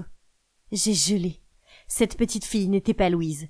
Elle avait environ 5 ans et me semblait familière. C'était comme si je l'avais déjà vue auparavant. Est-ce possible? Est-ce que c'est moi? Mais pourquoi les parents de Louise avaient-ils une photo de moi? Soudain, Madame Roberts est apparue et a dit « Qu'est-ce que vous faites ici? Je savais qu'il y avait quelque chose de louche chez vous. Je vais appeler Madame Taylor. » Elle a rapidement pris son téléphone et était sur le point de composer son numéro. Je le lui ai pris, mais cette vieille dame était forte. Nous nous sommes battus pour son téléphone. Puis elle m'a lâché. Elle a eu un air choqué et m'a pointé du doigt d'une voix tremblante. Elle a dit « Tu es Delphine, n'est-ce pas ?» J'étais stupéfaite. Comment connaissait-elle mon vrai nom? Oh mon Dieu, elle devait savoir que j'avais kidnappé Louise. J'étais probablement sur le point d'aller en prison. Mais elle a continué à parler, et j'ai cru que j'allais m'évanouir. Les parents de Louise étaient aussi mes parents biologiques, ce qui faisait de Louise ma sœur. Madame Roberts m'avait reconnue parce qu'elle avait vu la cicatrice sur mon bras, qu'elle disait que j'avais eue en tombant d'un arbre. Elle travaillait pour ma famille avant même ma naissance. Mais ensuite, elle a dit quelque chose qui m'a choquée encore plus. Ne reviens pas dans cette famille, Delphine. S'il te plaît, c'est pour ton propre bien. Si tu restes, tu seras en danger, comme la pauvre petite Louise. Il ne se souciait pas du tout d'elle. Il la laissait souvent mourir de faim. Et puis elle a été kidnappée. Ils n'ont même pas pris la peine de la chercher. Ils sont cruels et sans cœur, et tout ce qui les intéresse, c'est de faire de l'argent. Avoir un enfant pour eux n'était qu'une partie de la couverture pour leurs affaires illégales. J'espère vraiment que Louise est dans un endroit plus sûr maintenant. Tout est mieux que cette famille. Oh mon Dieu, c'était vraiment fou! Après toutes ces années, j'avais enfin retrouvé mes parents. Mais au fond de moi, je savais que Madame Roberts avait raison. Si Louise et moi revenions, nos vies seraient un enfer. Avant de quitter la pièce, j'ai posé une dernière question à Madame Roberts. Mes parents m'ont-ils cherché quand ils sont sortis de prison? Madame Roberts a secoué la tête avec tristesse. Mais soyons honnêtes, je connaissais la réponse avant même de la poser. Alors, je suis retournée à la ferme et j'ai continué à m'occuper de Louise. Maintenant que je savais qu'elle était ma sœur, je l'aimais encore plus. Je me suis promis de lui donner la vie qu'elle méritait. Cela fait 10 ans maintenant, et on s'en sort très bien. Nos parents ont un peu cherché Louise, mais seulement pendant 1 mois. Puis, ils ont abandonné. Madame Roberts avait raison. Ils ne se souciaient pas de Louise, ni de moi d'ailleurs. Quand on s'est sentis en sécurité, Louise et moi avons déménagé au Canada. J'ai commencé à travailler dans différents endroits, et j'ai même pris quelques cours. Il s'avère que j'ai une passion pour les plantes, ce que je dois autant passer à la ferme. J'ai donc ouvert un petit magasin de plantes, et les affaires marchent très bien. Louise est ma motivation, et c'est grâce à elle que je travaille si dur et que je continue de me battre pour nos vies. Maintenant, nous sommes plus heureuses que nous ne l'avons jamais été. Quand Louise aura 18 ans, je lui dirai tout. Mais pour l'instant, je vais la laisser penser que nos parents ne sont pas de gens méchants et qu'ils sont juste occupés à travailler dans un autre pays. Alors, qu'est-ce que vous en pensez? Est-ce que vous êtes d'accord que j'ai fait le bon choix? Je pense que oui. Bonjour, je m'appelle Adam, j'ai 24 ans et je suis marié à Mathilde, mon amour de lycée. Même si nous n'avons pas encore d'enfants, Mathilde reste à la maison et je travaille. Ça a l'air génial. Non. Vous savez, cette femme qui était autrefois mignonne et aimante, elle est maintenant une maniaque du contrôle complètement grincheuse. Ne vous méprenez pas, je l'aime toujours beaucoup, mais bon, de qui je me moque? Je suis juste le mari soumis qui n'ose jamais s'opposer à elle. Je ne suis plus un homme libre, au contraire. Elle insiste pour que je suive ses règles, et je jure qu'elle en invente la plupart au fur et à mesure. Pas de sortie avec des amis, pas de voyage de plus d'une journée, même s'ils sont liés au travail. Le dîner n'est pas autorisé à l'extérieur, sauf si je l'emmène avec moi. Pas de conversation avec des collègues de travail sur les médias sociaux. Je n'ai même pas le droit de m'endormir avant elle, sinon elle me réveille en me criant dessus. Si j'osais enfreindre ces règles, je devais faire ça aux conséquences. Et croyez-moi, elles ne valaient pas la peine d'y penser.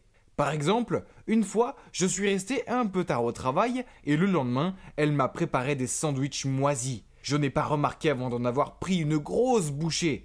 C'était dégoûtant. Une autre fois, j'ai rendu visite à mes parents après le travail sans elle. Et elle a rendu mes chemises blanches roses. J'ai dû aller au travail en ressemblant à la panthère rose. Et tous les jours, je rentrais du travail pour entendre ces plaintes interminables. Elle pouvait se plaindre des choses les plus ridicules, telles que la flaque d'eau à l'extérieur de notre maison, qui signifie qu'elle ne pouvait pas aller se promener, car elle ne voulait pas abîmer ses chaussures. Et elle avait accidentellement bu du café normal au lieu du déca. Et maintenant, elle avait un mal de tête. Et ça continuait encore et encore. Et puis, c'est une vraie stalkeuse. Ouais, on dirait que tout ce qu'elle fait toute la journée, c'est espionner nos voisins. Sais-tu que le voisin de droite se promène dans son jardin avec une robe de chambre rose et des pantoufles à sa femme? Et que la voisine d'en face chante des airs de Noël à son chien? Oh, on s'en fout. Même si j'ose me moquer ou montrer quelque chose de forme de désintérêt, elle me crie dessus. Alors je prétendais être intéressé en disant des choses comme « C'est vrai ? Oh, c'est bien. Continue s'il te plaît. » Le harcèlement ne s'arrêtait pas non plus lorsque j'étais au travail, car elle m'envoyait constamment des SMS me demandant de rentrer plus tôt à la maison pour réparer l'ampoule, le robinet ou tout autre objet qu'elle avait réussi à casser. Bon sang, pourquoi y avait-il tant de choses cassées ces derniers temps? Faisait-elle exprès de les abîmer pour que je me précipite à la maison, après le travail, pour les réparer? Non, ça ne peut pas être possible, pas vrai? Une fois pendant le travail, elle m'a envoyé un message disant que la machine à laver fuyait de partout et m'a demandé d'appeler un réparateur. Je ne comprenais pas pourquoi elle ne pouvait pas en appeler un elle-même, puisque j'étais au travail. Quoi qu'il en soit, j'ai oublié de le faire. Alors elle a appelé sur mon numéro professionnel et a exigé que je rentre chez moi immédiatement. Le problème, c'est que c'est mon collègue de travail qui a répondu au téléphone. Le pauvre gars a dû tenir le téléphone loin de lui car elle criait si fort. « Tu l'as cassé, rentre chez toi et répare-la immédiatement !» J'ai pris le téléphone de mon collègue et j'ai répondu « en quoi c'est ma faute ?» Elle a répondu « Eh bien parce que tu portes 3 tenues en une journée et moi seulement une. Donc c'est toi qui l'as cassée, pas moi. Alors viens la réparer. » Oui, mais je n'ai pas vu la logique dans son argumentaire. Je ne savais plus qui elle était, ni où était passée la belle Mathilde d'autrefois. Comme j'avais envie d'être un nouveau célibataire. Puis alors que je pensais que les choses ne pouvaient pas empirer, eh bien elles l'ont fait. Mon entreprise fêtait son 10e anniversaire. Mon patron a donc organisé une fête et a invité tous les collaborateurs et leurs familles. Oh non, la dernière chose dont j'avais besoin était que ma femme qui me contrôlait m'embarrasse. Mais Mathilde a vérifié mes mails et a découvert la fête. Elle a immédiatement répété sa règle. Le dîner n'est pas autorisé à l'extérieur, sauf si tu m'emmènes avec toi. J'ai forcé un sourire et fait semblant d'être content qu'elle se joigne à moi. J'espère que rien ne se passera. Nous étions à la fête depuis 5 minutes et je souriais poliment à ma collègue. Quand Mathilde est devenue rouge de colère, a renversé son vin sur la robe de cette femme et a dit « oups » et est partie. J'ai passé des serviettes à ma collègue et je me suis excusé. Pourquoi Mathilde était-elle si enfantine? Je ne pouvais pas perdre mon travail à cause de ces crises de jalousie. Puis je l'ai trouvée en train de parler à mon patron. En fait, elle lui criait dessus parce que je faisais trop souvent des heures supplémentaires. Mais quoi? Mon patron était furieux. Maintenant, j'étais sûr que j'allais finir par être licencié. Mais Dieu merci, grâce à un miracle et à beaucoup de supplications auprès de mon patron, je n'ai pas perdu mon emploi. Je me sentais si mal à propos de tout ça. Alors, pendant une de mes pauses déjeuner, j'ai appelé mon ami Martin. Je le connaissais depuis des années. En fait, à l'époque de l'école, il avait le béguin pour Mathilde. Et nous avons tous les deux essayé de gagner son cœur. Bref, c'est du passé. J'avais besoin de me défouler, alors je lui ai dit « À l'école, toi et moi, nous avons pourchassé Mathilde. On s'est même battu pour elle. À l'époque, je pensais avoir gagné, mais maintenant, je pense que c'est toi qui as eu de la chance. » Martin a répondu « Tu sais pourquoi ta vie de couple est si étouffante? C'est parce qu'elle t'aime trop. Si vous avez besoin de plus de liberté, c'est très facile, il suffit de faire en sorte que ta femme t'aime moins. Ne t'inquiète pas, je suis là pour t'aider. » À ce moment-là, j'étais prêt à tout essayer. De plus, c'était mon ami, donc il me soutenait, n'est-ce pas? Alors le plan était de trouver à Mathilde un travail exigeant dans une autre ville. Comme ça, je n'aurais qu'à la voir que les week-ends. J'ai donc demandé à mon vieil ami de laisser Mathilde travailler comme présentatrice de nouvelles sur sa station de radio, sur le point de faire faillite. Mathilde était si contente quand elle a reçu l'offre d'emploi, elle m'a supplié de quitter mon travail et de partir avec elle. Mais je n'étais pas d'accord. J'ai trouvé des excuses en disant que mon travail était trop bon pour que je le quitte. Et je l'ai encouragée en lui disant que c'était une bonne opportunité pour elle, et que je lui rendrais visite les week-ends. Après ça, la vie à laquelle j'ai toujours rêvé est arrivée. C'était un tel bonheur de rentrer du travail sans qu'elle m'harcèle. Je pouvais poser mes pieds sur le canapé, m'endormir quand je voulais, et sortir dîner avec mes collègues sans avoir à l'emmener avec moi. Mais la maison était calme, trop calme. Oui, il n'a pas fallu longtemps pour que je me trouve à me languir d'elle. J'ai même dormi en serrant un de ses pulls. Puis tout d'un coup, tout a pris un sens. Mathilde avait agi de la sorte parce qu'elle s'ennuyait et se sentait seule, coincée à la maison toute la journée. Elle avait envie de me parler, mais je ne faisais que de me moquer d'elle. J'étais un mari tellement terrible. J'avais été idiot et je voulais que ma femme revienne. Alors sans attendre, j'ai acheté le plus gros bouquet de fleurs que j'ai pu trouver et je me suis rendu chez Mathilde dans l'autre ville. Mais quand je suis arrivé dehors, je l'ai vu parler à quelqu'un. C'était Martin, ce serpent vicieux et sournois. Puis je l'ai vu prendre sa main. Je me suis précipité vers lui et lui ai donné un coup de poing dans le nez. Mathilde a paniqué. « Adam, tu es fou, qu'est-ce que tu fais ?» Puis elle a regardé le nez de Martin qui saignait. J'étais furieux, alors j'ai lâché. « C'est un menteur, il m'a dit de te renvoyer juste pour pouvoir s'introduire dans ta vie. » Elle m'a regardé avec surprise et a balbutié. « Quoi ? Tu m'as renvoyé ? J'ai gagné ce travail et j'ai choisi cette vie. »« Non, j'ai secoué la tête. C'est moi qui ai tout organisé, je suis désolé, je suis un idiot. » J'étais sur le point d'embrasser Mathilde, mais elle m'a repoussé et a dit « Tu t'ennuies avec moi ? Pourquoi tu n'as pas... Tu es un lâche !» Après cela, Mathilde a couru dans sa maison et a fermé la porte à clé. Je l'ai supplié de m'écouter, mais elle m'a ignoré. Je n'avais pas d'autre choix que de rentrer chez moi triste et seule. Je suis retourné chez elle chaque jour et j'ai essayé de m'excuser, mais elle n'a jamais répondu à la porte. Chaque jour, j'ai laissé un cadeau sur le pas de sa porte, comme un gâteau au chocolat, une peluche pingouin, car c'est son animal préféré. Et une photo de nous deux. Elle a pris les cadeaux, mais elle ne répondait toujours pas. Mais un soir, alors que j'attendais devant chez elle, je l'ai vue courir vers moi. Serait-ce qu'elle m'avait pardonné et qu'elle venait m'embrasser ? Mais non, un bandit la poursuivie et essayait de s'emparer de son sac à main. Je me suis précipité et j'ai plaqué ce bandit sur le sol. Elle avait tellement l'air soulagée que je sois là pour la sauver, qu'elle m'a serré dans ses bras. Après cela, elle m'a pardonné et elle est retournée chez elle. J'ai définitivement appris ma leçon maintenant. Je devrais toujours apprécier le bonheur que j'ai eu au lieu de la prendre pour acquis. Mais je suppose que je vais devoir vivre sur le fil du rasoir pour le reste de ma vie. De peur qu'un jour Mathilde découvre le grand secret que je garde. Eh oui, c'est moi qui ai engagé ce bandit. Surprise! Ce secret devra m'accompagner dans la tombe. Ou Mathilde m'enverra elle-même 6 pieds sous terre. Ou je ne sais pas. En bref, souhaitez-moi bonne chance, les gars. Croyez-vous au destin ? Eh bien, je n'y ai jamais cru. Je suis un étudiant de 21 ans qui étudie la finance et la banque. Alors oui, les chiffres sont mon point fort et je raisonne par la logique. Les horoscopes et les rencontres fortuites évidemment, mais j'ai ensuite rencontré quelqu'un qui a tout changé. Au fait, je m'appelle Kai et je vais vous raconter mon histoire. Tout a commencé un soir alors que j'étudiais. J'ai eu une sérieuse envie de Cheetos, alors je suis sorti pour en acheter. C'est alors que j'ai vu une fille de taille petite crier sur 2 types énormes dans le parc. « Eh le Bigfoot, tu viens vraiment de jeter des ordures ? Ramasse-les maintenant ou je vais te flanquer une bonne raclée !» Oh mec, cette fille avait-elle envie de mourir ? Et était-elle ivre ? Et les 2 gars n'avaient pas l'air contents. Ils se sont approchés d'elle, l'un d'eux a même levé la main comme s'il allait la frapper. Mais elle a rapidement repoussé sa main, ce qui n'a fait que l'énerver davantage. Mec, je ne voulais pas être impliqué dans tout ça. Alors j'ai fait comme si je ne les avais pas vus et je suis parti. Mais alors que j'étais à quelques pas, j'ai entendu un des gars crier. Puis l'autre gars a dit « Qu'est-ce que ? Dégueulasse !» J'aurais pu continuer à marcher, mais non, ma curiosité a pris le dessus. Je me suis retourné et j'ai vu qu'un type était couvert de vomi. Puis la fille m'a montré du doigt et a dit « Chérie, te voilà !» Et elle s'est évanouie. Hein ? Je ne la connaissais même pas. Je l'ai fixé, l'air perplexe. Quand un des mecs a crié « Pourquoi tu es toujours là ? Ramène vite ta folle de copine à la maison si tu ne veux pas goûter à mon poing !»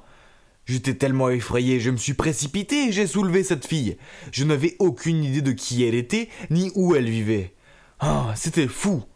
Je l'ai posée sur un banc à côté et j'ai regardé autour de moi pour savoir si ces types étaient là. Mais heureusement, ils étaient partis. Je ne savais pas quoi faire, alors je l'ai laissé là et je suis parti. Mais j'ai commencé à me sentir mal. J'étais trop cruel, et si quelque chose d'autre lui était arrivé ? Je suis donc retourné et j'ai ramené la fille sur mon dos chez moi. Elle était beaucoup plus lourde qu'elle en avait l'air. Dès que je l'ai déposée sur le canapé, son téléphone a sonné. Alors j'ai répondu « Allô ?» Puis la personne à l'autre bout du fil a demandé « Qui êtes-vous ? Où est mon ami ?»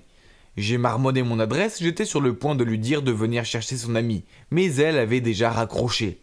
Pourquoi était-elle si impolie ? J'avais failli me casser le dos à mettre son ami en sécurité. Quel ennui ! Cette nuit avait été bien trop dramatique pour moi, et pire encore, je n'avais toujours pas de Cheetos. J'ai décidé de prendre une douche et de dormir un peu. Mais dès que je suis sorti de la salle de bain, on a sonné à la porte. J'ai supposé que ça devait être l'ami de la fille, alors j'ai ouvert la porte. Puis deux flics m'ont immédiatement plaqué contre le mur et m'ont menotté, avant que je puisse comprendre ce qui se passait. L'un d'eux a dit que des accusations d'enlèvement et d'agression avaient été portées contre moi, et j'ai été escorté au poste. Quoi ? J'ai essayé d'expliquer ce qui s'était passé, mais ils n'ont pas voulu m'écouter. Cette nuit-là, alors que j'étais assis dans une cellule froide et peu accueillante, j'ai regretté ma gentillesse. Je n'ai pas fermé l'œil. J'espérais juste que le lendemain matin arrive rapidement pour que je puisse confronter cette fille à propos de cette fausse accusation. Mais avant que je puisse le faire, le policier m'a libéré à l'aube. La fille avait dessoulé et leur avait dit que ce n'était qu'un malentendu. Heureusement, elle se souvenait encore un peu. Sinon, je n'osais plus l'imaginer. J'ai juré que je ne m'impliquerais plus jamais avec quelqu'un en détresse. Aucune bonne action ne demeure impunie. Vraiment, hein ? Quelques jours plus tard, alors que je regardais la télévision, quelqu'un a frappé à ma porte. Et vous ne le croirez pas. C'était la fille ivre. Je l'ai regardée avec méfiance. « Qu'est-ce que tu fais là ?» La fille n'a rien dit. Mais au lieu de cela, elle a froidement glissé devant moi et est rentrée dans ma maison. « Quoi ? À quoi jouait-elle ?» Puis elle m'a jeté un regard furieux et m'a interrogé sur cette nuit-là. Après que je lui ai raconté tout ce qui s'est passé, elle a rigolé. « Ok, je te crois. Si je ne te croyais pas, tu le saurais. » Elle a brandi son poing devant moi, j'ai sursauté et j'ai failli tomber sur ma chaise. Puis elle a ricané. « Maintenant j'ai faim, va préparer à manger pour ton invité. » Qu'est-ce qui se passait avec cette fille ? Elle était si directe et audacieuse. Je l'ai regardée et j'ai dit « Non ?» Mais elle a continué. « Si tu ne le fais pas, je vais aller voir les flics et changer ma déclaration. » Puis elle s'est levée pour partir. Alors j'ai rapidement dit « Ok, très bien. » Puis j'ai cherché à contre-cœur de la nourriture dans mes placards. Ah, les spaghettis, je vous fais confiance, vous ne me décevez jamais. Donc j'ai préparé des spaghettis avec la sauce bolognaise pour nous. Pendant qu'elle mangeait, elle a dit « Au fait, je suis Nora, la meilleure étudiante scénariste du pays. » Elle m'a fait un clin d'œil. Elle m'a remercié pour le repas et elle est partie. Ouf, ça doit s'arrêter là, n'est-ce pas ? Eh ben non, il s'est avéré que ce n'était que le début. Le lendemain matin, elle m'a envoyé un texto. « Viens me déposer à l'université le plus vite possible, sinon j'appelle les flics. » Elle était sérieuse ? Puis elle m'a envoyé un autre message avec son adresse et m'a dit de me dépêcher. Je me suis précipité là-bas et elle est montée dans ma voiture, m'a regardé et m'a dit « Tu es en retard !» Et c'est ainsi que je suis en quelque sorte devenu le serviteur de cette fille Nora. Ses appels et ses messages pouvaient arriver à tout moment et elle me forçait toujours à faire des choses pour elle immédiatement. Une fois je faisais couler un bain quand elle m'a envoyé un message pour me demander de lui apporter du chocolat. Une autre fois elle m'a appelé à 2h du matin pour me dire qu'elle s'ennuyait et que je devais venir jouer à un jeu vidéo avec elle. Je suis aussi devenu son chauffeur Uber non rémunéré tous les jours, de la maison à l'école et le retour. Une fois je me suis endormi, alors Nora a bombardé mon téléphone de tonnes de textos et d'appels. Dès que j'ai répondu en somnolent, elle a utilisé à nouveau sa menace d'appeler les flics pour me forcer à être là dans 15 minutes. C'est une vraie épine dans le pied. Une autre fois, je venais de sortir de la maison pour aller traîner avec mes amis quand Nora est arrivée et a insisté pour que je l'emmène au cinéma. Elle n'acceptait pas de refus. Alors j'ai dû annuler avec mes amis et aller voir un film sans intérêt avec elle. Une fille si difficile, non? Mais bizarrement, au fil du temps, j'ai commencé à trouver Nora moins ennuyeuse et au contraire, je me suis retrouvé à sourire lorsqu'elle m'a envoyé un texto ou m'appelait. Les jours où elle ne me dérangeait pas, mon humeur semblait se dégrader. Est-ce que j'étais fou? Je veux dire, elle était mignonne, très spontanée, il n'y avait personne d'autre comme elle. Mais tout d'un coup, les messages et les appels ont cessé. Ne voulait-elle plus de moi? Nora me manquait. Plusieurs fois, j'ai dû me retenir de l'appeler. Je devrais être heureux d'être hors de son contrôle, non? Puis un jour, mon téléphone a sonné. C'était Nora. Viens au Starbucks dans la rue Vincent. Dépêche-toi, tu as 5 minutes. Bon sang, encore ce ton autoritaire. Pourtant, je me suis immédiatement rendu à cette adresse. Quand je suis arrivé, j'ai vu Nora avec un gars et une fille. Je me suis dirigé vers eux et je me suis assis. Nora m'a pris le bras. Chérie, pourquoi tu es si en retard? Je l'ai regardée avec surprise. Elle a souri et s'est tournée vers les deux autres. Voici Kai, mon petit ami. Quoi? J'ai mal compris. Est-ce qu'elle vient de dire que j'étais son petit ami? Puis elle a dit Kai, voici mon ancien meilleur ami Kim et son petit ami Greg, qui est aussi mon ex. Embarrassant, non? Mais j'étais maintenant, donc on peut tous être amis. En lisant la situation, j'ai réalisé que je devais jouer le jeu. Donc j'ai caressé ses cheveux et j'ai dit Oui, mon poussin, tout ce que tu veux. Ma réplique tendre a semblé fonctionner car elles ont toutes les deux eu l'air agacées et sont parties. Alors je me suis tourné pour regarder Nora et j'ai bégayé. Tu viens de dire que je suis ton petit ami? Nora a dit froidement. Oui, ça ne te dérange pas. Si ça ne te plaît pas, oublie ça. Alors qu'elle était sur le point de partir, j'ai tiré sa main et dit Mais oui, bien sûr, ça a l'air super. C'est ainsi que nous sommes devenus un couple officiel. Nous avons eu quelques rencarts et elle était toujours aussi exigeante, même si je ne voulais pas qu'il en soit autrement. Puis une fois, après un mois de fréquentation, Nora m'a traîné jusqu'à un lac de cygnes dans un parc voisin. Elle m'a regardé pendant un long moment et a dit Kai, je vais étudier à l'étranger pendant 1 an. Je pars demain. Je l'ai regardée d'un air surpris et lui ai demandé pourquoi elle ne me l'avait pas dit plus tôt. Elle a continué. Je ne voulais pas te rendre triste et je ne sais pas si tes sentiments sont assez développés. Alors écris tes sentiments pour moi et donne-les-moi demain. Cette nuit-là, j'ai soigneusement écrit toutes mes pensées et tous mes sentiments pour elle. J'avais encore l'espoir que cette année d'amour à distance se termine rapidement. Le lendemain, je l'ai conduit à l'aéroport et lui ai remis ma lettre. À ma grande surprise, Nora m'a également donné une lettre et m'a répété que je ne pourrais la lire qu'à mon retour à la maison. Bien sûr, je lui ai obéi. Alors, je l'ai lue dès que j'ai passé ma porte. Et waouh, je ne m'attendais pas à ça. Dans cette lettre, Nora a avoué que pendant tout ce temps, elle m'utilisait juste pour se venger de son ex et a profité de moi pour l'oublier. La nuit de notre première rencontre, elle venait de découvrir pour lui et Kim. Mais maintenant, elle me regrettait la façon dont elle me traitait. À la fin de la lettre, elle a écrit « Si le destin veut que nous soyons ensemble, alors nous nous retrouverons un jour ». J'étais tellement choqué que je l'ai appelée pour lui dire qu'elle n'avait pas à se sentir coupable et que je lui pardonnais. J'ai continué à l'appeler mais ça n'a pas marché. J'ai également demandé à ses amis mais personne ne savait comment la joindre. Elle a disparu de tous les médias sociaux et, comme ça, elle a disparu de ma vie. Nora m'a tellement manqué que je me suis mis à espérer que le destin me réunisse avec elle un jour. Puis un jour, alors que je surfais sur YouTube, ce web drama intitulé « My Destiny is Yours » a attiré mon attention. Curieux, j'ai décidé de le regarder, et j'ai regardé les yeux grands ouverts. Mon histoire avec Nora se déroulait devant moi dans chaque épisode. C'est Nora qui l'a écrite, mais comment l'a-t-elle terminée? Elle s'est arrêtée au moment où la fille est partie et a coupé tout contact avec le gars. Une annonce s'est affichée sur l'écran. Le dernier épisode sera diffusé à 21h ce soir. J'ai regardé anxieusement les secondes s'écouler. Dans le dernier épisode, les deux personnages se sont rencontrés à un lac de cygnes. J'ai eu comme une intuition, alors sans perdre une seconde, j'ai immédiatement couru vers le lac des cygnes dans le parc voisin. Mon cœur s'est emballé quand j'ai vu une fille se tenir là. C'était Nora. J'ai couru si vite que je l'ai prise dans mes bras. Elle m'a serré dans les siens en retour, puis a dit « J'avais un peu peur que tu ne vois pas le film. » Puis elle a souri. « Mais ça n'a pas d'importance de toute façon. J'aurais pu simplement t'envoyer un texto. Viens au lac des cygnes maintenant. Et tu serais venu, non ?» Puis nous avons tous les deux éclaté de rire et continué à nous serrer dans les bras. Eh bien vous voyez, le destin nous a réunis, Nora et moi. Ce rationnel sceptique croit maintenant beaucoup au destin. Et vous, avez-vous déjà trouvé votre destin? Je m'appelle Claire, j'ai presque 16 ans, mais j'ai vécu en paix uniquement durant les 2 premières années de ma vie d'enfant, avant que mon petit frère, Ethan, arrive et gâche tout. J'ai toujours espéré que ce petit morveux ne soit jamais né. Et si vous êtes l'aîné d'une fratrie comme moi, il y a de fortes chances que vous ressentiez la même chose. Tout d'abord, sa naissance signifiait que mes parents ne me remarquaient presque plus. Oui, je sais, je n'avais que 2 ans à l'époque, donc je m'en souviens pas vraiment. Mais au fil des années, j'ai vu comment c'était. J'ai eu des problèmes pour des choses stupides, parce que j'étais l'aîné, tandis qu'Ethan s'en sortait parce qu'il était trop jeune pour comprendre. Ah, je déteste vraiment mon frère, et je pourrais donner un tas de raisons pour ça. On se battait toujours pour la dernière part de pizza. Quand il l'obtenait, il la dévorait devant moi, et maman souriait et disait « Oh, mon garçon qui grandit !» Mais quand c'était moi qui l'avais, maman fronçait les sourcils et disait « Claire, ne sois pas gourmande. » Ah ! Il s'est faufilé dans ma chambre et il a pris le lapin en peluche que ma meilleure amie m'avait offert et il a collé ses oreilles ensemble. Alors, j'ai pris sa console de jeu et je l'ai cachée dans la cave. Il lui a fallu 1 semaine entière pour la trouver. Pour se venger, il a étalé du chocolat sur l'arrière de mon pantalon. Je n'ai compris ce qui se passait que lorsque les autres enfants ont commencé à rire et à me montrer du doigt. J'ai dû porter mon pull-over noué autour de la taille pour le reste de la journée, même s'il faisait froid.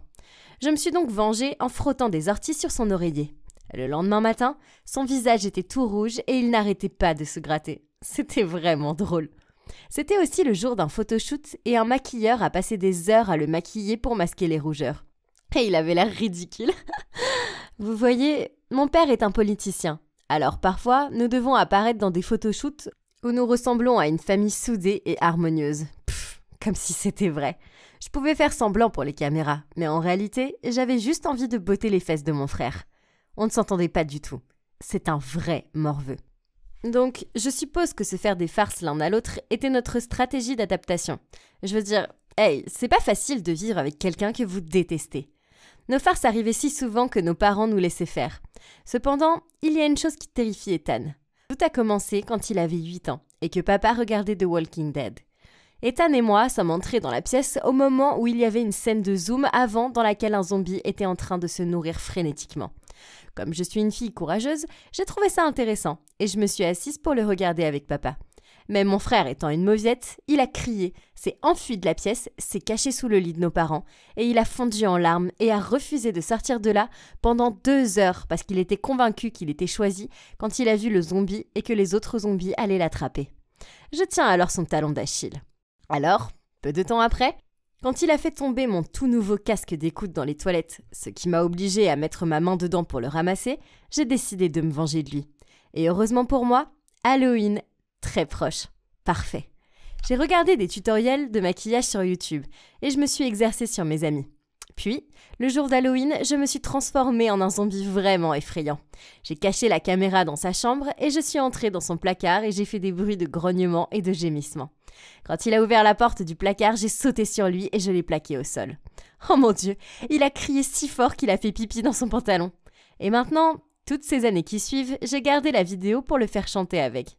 Ah, mais ne vous y trompez pas, car mon frère n'était pas un enfant comme les autres. Il n'y a pas si longtemps, il m'a fait une farce qui m'a rendue plus furieuse que Misty de Pokémon. Je vous raconte, j'ai eu le béguin pour ce garçon à l'école. Il était tellement gentil et rêveur, et d'après les regards mignons qu'il me lançait, j'étais sûre à 100% que je lui plaisais aussi.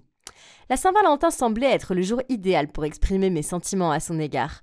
Alors la veille, je suis restée éveillée jusqu'à minuit pour lui préparer des chocolats. J'ai laissé mes chocolats emballés avec amour et la boîte sur le côté dans la cuisine et je suis allée me coucher. Le lendemain, j'ai pris la boîte et à l'heure du déjeuner, je l'ai remise à mon amoureux. À mon grand désarroi, lorsqu'il l'a ouverte, au lieu des jolis chocolats en forme de cœur que j'avais passé des heures à confectionner, il y avait des photos d'enfance embarrassantes de moi. Dans une photo de moi à 12 ans avec un tas de boutons hideux sur le visage. Une photo de moi toute petite dormant avec la bouche ouverte et de la bave sur le menton. Et une autre lorsque j'étais bébé avec un bol de bouillie sur la tête. Puis mon béguin a soulevé une note disant « Superbe chocolat, serette. Bah, quel sale gosse sournois. » Même si mon petit ami n'arrêtait pas de me dire que j'étais très mignonne sur ses photos et qu'il les aimait encore plus que les chocolats, j'avais quand même envie de lui donner un bon coup de poing dans sa sale tête. Oh mon Dieu, je t'en supplie, s'il te plaît, éloigne-le de moi. Je serai sage, je ferai mes devoirs à temps et j'arrêterai d'emprunter le parfum cher de maman. Ok, c'était peut-être un peu mon souhait, mais je ne m'attendais pas à ce qu'il se réalise. C'était une soirée normale autour de la table du dîner. Ethan était à son téléphone et maman a été très agacée et lui a fait débarrasser la table. Pendant qu'il le faisait, j'ai vu apparaître sur son téléphone un message d'une certaine Sophie disant « Ok, on se voit devant le cinéma à 20h. J'ai hâte. » Quoi ? Ethan avait un rencard ? Oh, mon petit frère, c'était l'heure de la revanche pour avoir ruiné les chocolats de mon béguin. Donc j'ai furtivement suivi Ethan au cinéma. Comme le cinéma était assez proche de notre maison, nous avons marché. Il a traversé le parc, c'était effrayant à cette heure. Je jure que les arbres ressemblaient à des monstres. Bref, j'ai vu quelque chose de lumineux à mes pieds. Je l'ai ramassé et c'était le téléphone d'Ethan. Quel idiot. J'avais vraiment le faire travailler dur pour le récupérer. En sortant du parc, j'ai vu un van noir garé à proximité. Soudain, j'ai entendu un cri et j'ai vu 2 hommes géants qui essayaient de traîner Ethan vers l'arrière du van. Ethan pleurait et se dépattait avec une résistance farouche, mais mon faible frère maigre de 14 ans n'était pas un rival pour ces 2 hommes. Quoi ? Comment ose-t-il essayer de kidnapper mon frère ? C'était peut-être l'être humain le plus agaçant de la planète, mais c'était mon petit frère agaçant. Il n'y a pas moyen que je laisse faire ça. Je me suis précipitée en avant et j'ai crié « Ethan, mode zombie activé !» Ma présence a fait sursauter les 2 kidnappeurs et ça les a rendus plus déterminés à le traîner vers le van. Tout à coup, Ethan a mordu fort la main de l'homme qui lui couvrait la bouche, comme le font toujours les zombies. « Bien joué, frérot !» L'homme a crié et a serré sa main. L'autre homme a tiré sur le bras d'Ethan, mais il a réussi à se remettre sur pied. Alors que l'homme essayait de le pousser dans le van, Ethan a saisi sa chance et lui a donné un coup de pied entre les jambes. Aïe!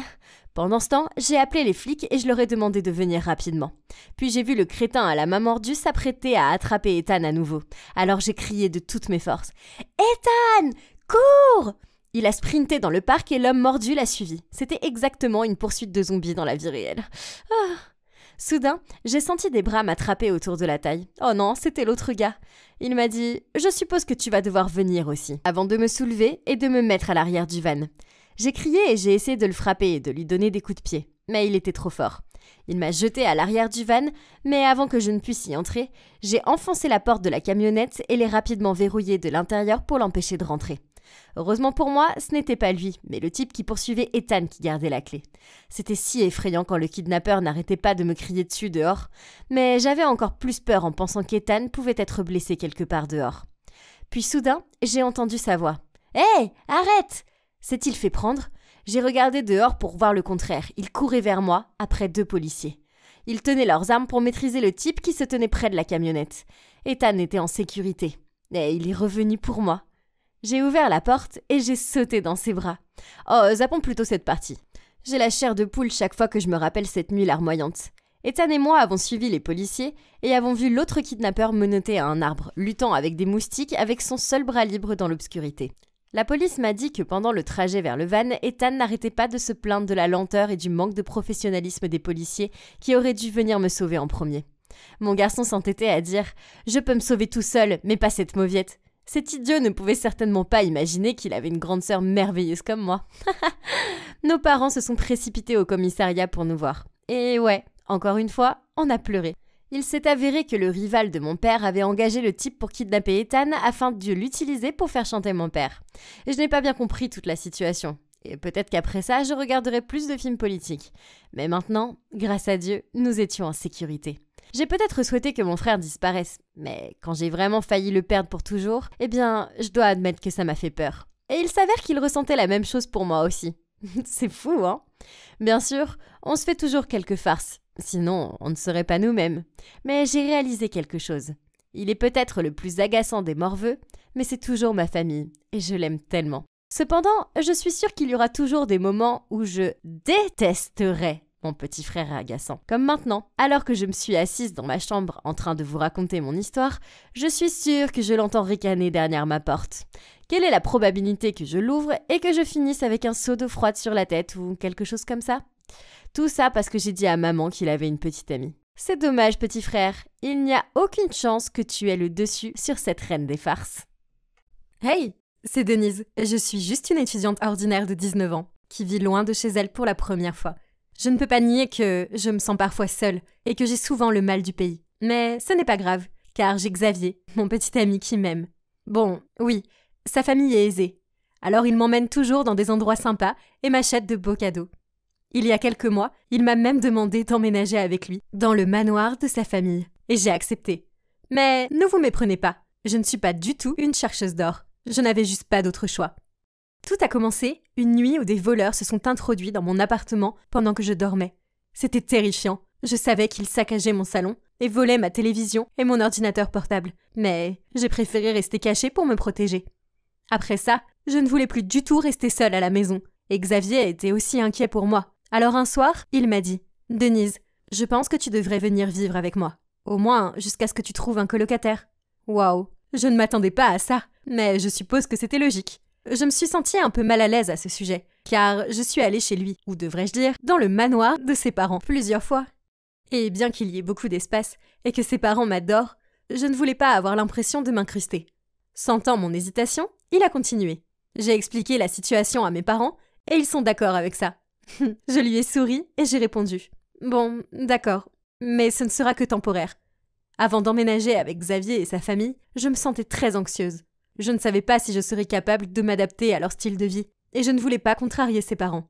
Je me suis beaucoup inquiétée, mais pas une seule fois je n'ai pensé que mon problème serait la bonne. Oui, vous avez bien entendu. Premier jour au manoir, une femme joyeuse a immédiatement couru vers moi et m'a saluée. Madame Richard me l'a présentée. C'est notre bonne, Sarah. Elle est avec nous depuis des années. Donc si tu as un souci, demande-lui. Nous sommes tous une famille ici. Mets-toi à l'aise. Puis, Sarah a rapidement attrapé ma veste et m'a souri. Mademoiselle, laissez-moi vous aider avec ça. Je vais vous montrer la chambre. C'était tellement étrange que quelqu'un d'autre fasse des choses pour moi comme ça. Je pouvais juste lui sourire en retour et la suivre à l'étage. Je me suis sentie si bien accueillie ici. Et cette bonne était tellement gentille. Peut-être pourrions-nous être amis?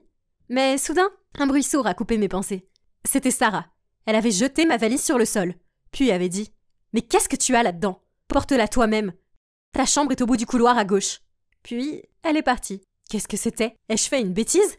J'ai rapidement ramassé mes affaires, confuse. Je ne voulais pas me faire d'ennemis ici. Surtout pas le premier jour.